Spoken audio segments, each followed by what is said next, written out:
નમસ્કાર મિત્રો, અમારા નવા વિડીયોમાં આપ સૌનું હાર્દિક સ્વાગત છે।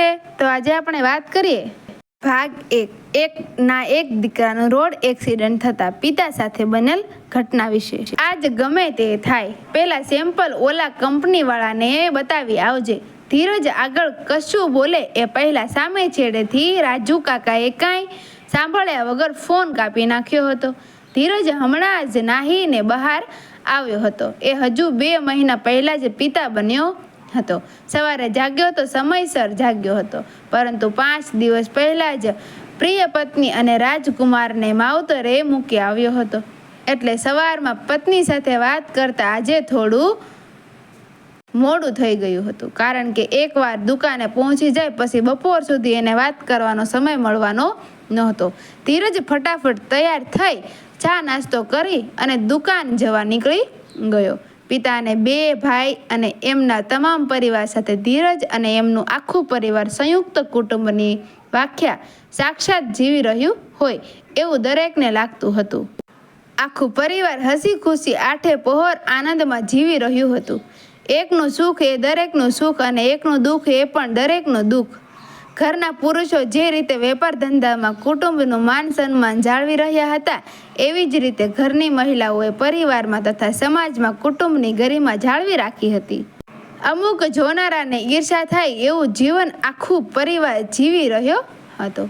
ધીરજે હેલ્મેટ પહેર્યું, બાઇક શરૂ કરી અને જોરથી એક્સેલેટર આપ્યું।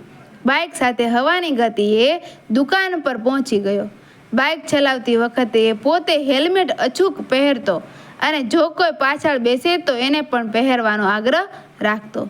પરિવારના વડીલો સવારે વહેલા દુકાન પર પહોંચી જઈ પોતપોતાના કામે લાગી ગયા હતા। ધીરજ પણ તરત પોતાના કામે લાગી ગયો હતો। સવારથી સાંજ થઈ ગઈ। ધીરજને યાદ આવ્યું કે એક સંબંધીને ત્યાં પડદાના સેમ્પલ બતાવવા જવાનું છે। તેણે તરત 2 કેટલોગ હાથમાં લીધા। જેમ જ નીકળવા જતો હતો એમનું ધ્યાન બહાર ગયું। બહાર વરસાદી માહોલ સર્જાયો હતો। એમ લાગી રહ્યું હતું કે જાણે હમણાં જ વરસાદ તૂટી પડશે, માટે જો હેલ્મેટ પહેરીને બાઇક ચલાવવું નહીં ફાવે અને જવાનું પણ નજીક હતું, એટલે એણે હેલ્મેટ પહેરવાનું ટાળી દીધું। એ બહાર જતા જોઈ કાકાએ કહ્યું કે ગાડી લઈને જા, પરંતુ ધીરજે તરત જ કાકાએ કહ્યું કે એમની ઓફિસથી આપણું ઘર નજીક જ છે, તો હું સેમ્પલ બતાવીને સીધો ઘરે જ જઈશ। કાકા પણ એમના કામમાં વ્યસ્ત હતા, એટલે વધારે આગ્રહ કર્યો નહીં। ધીરજે કેટલોગવાળું બેગ આગળ મૂક્યું। જેમ જ કિક મારી એટલામાં એનું ધ્યાન એના પિતા પર ગયું, જે બહારથી દુકાનમાં આવી રહ્યા હતા। તારાચંદભાઈએ હાથના ઈશારે પૂછ્યું, અત્યારે કઈ બાજુ? તરત ધીરજે બેગ તરફ ઈશારો કર્યો એટલે સમજી ગયા કે ક્યાંક કામે જઈ રહ્યો છે। એમણે બીજો ઈશારો માથા પર તરફ કરીને પૂછ્યું, હેલ્મેટ ક્યાં? તો ધીરજે હસીને ડોકું ધૂણાવ્યું અને કિક મારી। એ જાણતો હતો કે પોતે કોઈ દિવસ હેલ્મેટ વગર જતો નથી, એટલે કદાચ પપ્પા મજાકમાં પૂછી રહ્યા છે। એને જતો જોઈ તારાચંદભાઈ અંદર આવી ગયા। ધીરજ બાઇક શરૂ કરીને નીકળી ગયો। અંદર આવીને તારાચંદભાઈ એમના ટેબલ પર જઈને બેઠા। એમની આદત મુજબ સાંજનું નિયમિત આવતું છાપું વાંચી રહ્યા હતા। દુકાનના બધા માણસો પોતપોતાનું કામ કરી રહ્યા હતા। એમના નાના ભાઈ ઉઘરાણી માટે ફોન પર કોઈ સાથે જોરથી વાત કરી રહ્યા હતા। એટલામાં અચાનક દુકાનમાં દોડાદોડી શરૂ થઈ ગઈ। થોડો સમય તો તારાચંદભાઈએ ધ્યાન ન આપ્યું, પરંતુ અચાનક તેમના ભાઈ ખુરશી પરથી ઊભા થઈ ક્યાંક જવા નીકળ્યા। એટલે એમણે તરત એક માણસને રોકી અને પૂછ્યું, શું થયું? આમ કેમ બધા દોડ કરો છો? તુરંત એ માણસ એક શ્વાસે બોલી ગયો, શેઠ, ધીરજભાઈનું એક્સિડન્ટ થઈ ગયું છે। તારાચંદભાઈએ પહેલાં તો સમજાયું નહીં કે એ કોનું નામ બોલ્યો, એટલે એમણે થોડી ઊંચી અવાજે પૂછ્યું, કોનું? ધીરજભાઈ, શેઠ ધીરજભાઈ? એ માણસે 2 વાર નામ બોલ્યું। તારાચંદભાઈ તરત ખુરશી પરથી ઊભા થયા અને નાના ભાઈને રોક્યા। અરે સાંભળ, ધીરજ હમણાં જ ગયો છે, એટલે આટલામાં જ હશે। એક કામ કર, તું બેસ, હું જાઉં છું, પટ્ટી કરાવીને ઘરે મૂકી દઈશ, તું તારું કામ પતાવ। આટલું કહી તારાચંદભાઈએ એક્ટિવા ચાલુ કરી। નીકળતા જે માણસને ફોન આવ્યો હતો એની પાસેથી સરખું જાણી લીધું કે કઈ જગ્યાએ એક્સિડન્ટ થયું છે અને એકલા નીકળી ગયા। ધીમા ધીમા છાંટા શરૂ થઈ ગયા હતા. તારાચંદભાઈ થોડું ઝડપથી એક્ટિવા ચલાવીને એક્સિડન્ટના સ્થળે પહોંચી ગયા, પરંતુ ત્યાં ભીડ ખૂબ હતી એટલે એમને એક્ટિવા આગળ રાખવી પડી. ભીડ જોઈને એમને ગભરામણ થવા લાગી. મનમાં વિચાર આવ્યો કે આટલા બધા લોકો શા માટે ભેગા થયા હશે. એમણે તરત એક્ટિવા સાઈડમાં મૂકી અને ભીડ તરફ આગળ વધ્યા. થોડું નજીક પહોંચતા એની નજર નીચે પડેલી ધીરજની બાઇક પર ગઈ, જે આગળથી લગભગ ભૂક્કો થઈ ગઈ હતી. એ ઝડપથી આગળ પહોંચ્યા.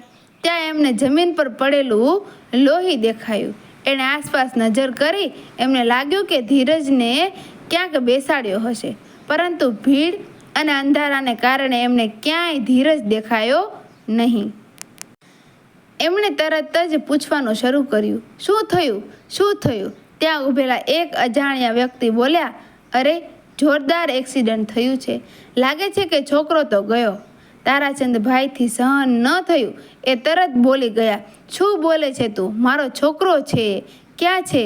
તેમને ભીડમાં જોઈ અને નજીક ઊભેલા એક વ્યક્તિ એમને ઓળખી ગયો. એ તરત આવ્યો અને બોલ્યો, મેં જ તમારી દુકાને ફોન કર્યો હતો. એ વ્યક્તિની દુકાન એ જ જગ્યાની સામે હતી.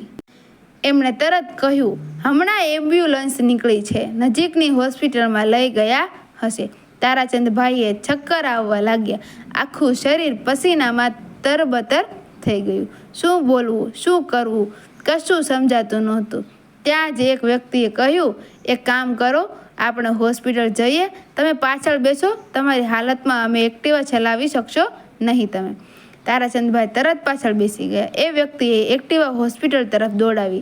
જેમ જ હોસ્પિટલના ગેટ પાસે પહોંચ્યા, એમણે જોયું કે એમ્બ્યુલન્સ હજુ ત્યાં જ ઊભી હતી, પરંતુ ધીરજને અંદર લઈ ગયા હતા.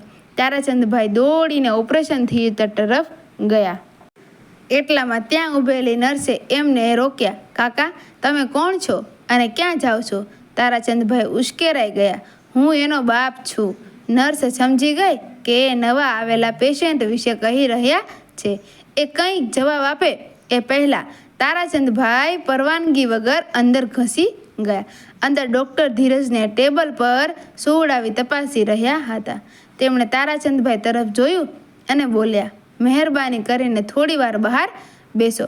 થોડી વારમાં પટ્ટી બાંધી દઈ અને બોડી આપી દઈશ.